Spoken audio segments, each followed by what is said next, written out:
Now that we have learned what both men and women are doing to protect themselves physically and sexually, it is easy to identify common themes and which create constraints on sport participation.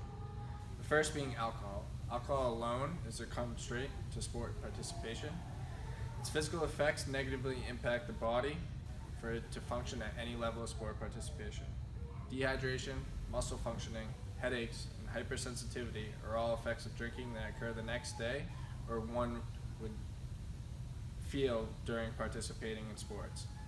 Additionally, drinking while trying to recover will cause an injury or recovery to be prolonged.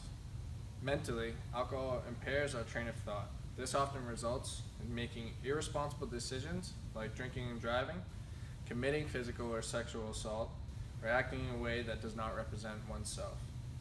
Alcohol or banned substances can change the lives of an athlete in many ways. From addiction to losing your life are just two ways an athlete will never be the same, but these can also change future success. Physical and sexual assault scandals have become common news stories on news networks and sport broadcasts. Female student athletes, like Delaney Robinson of University of North Carolina, who allegedly have been sexually assaulted by a football player, is just one story which is common today. She reports that the school is more concerned about the football player and his ability to continue to play football than her well-being. Her and their lives of people who have been assaulted are forever changed as they cope with the horrific memories of the tragic event. Often these student athletes have to drop out of school and sports due to the impact of what happened. The media coverage daunting over them, and the schools who make it out like it was their fault for being sexually or physically assaulted weighs upon them. Sometimes, but not always, alcohol is a factor. Next, the physicality. Here in the weight room is where athletes gain their competitive edge.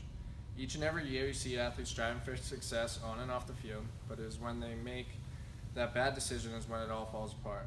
Each year it seems that someone is turning pro with a physical and sexual assault offense to their name. This year, Joe Mixon, a top-round draft pick, slid as a result of his action 3 years ago. His physicality resulted in substantial injuries to a female from an assault case. Ray Rice's career, for example, ended by a decision he made to assault his wife. These stories are becoming too common in today's society and should not be seen as a norm. While there have been false accusations of sexual or physical assault in regards to athletes in the past to tarnish their reputations, those instances are rare and uncommon. Again, physical and sexual assaults are serious matters, and if you're a victim or know someone who is dealing with these issues, please step up and say something. Emily will now provide you with information on pledges and commitments today that are trying to end this problem.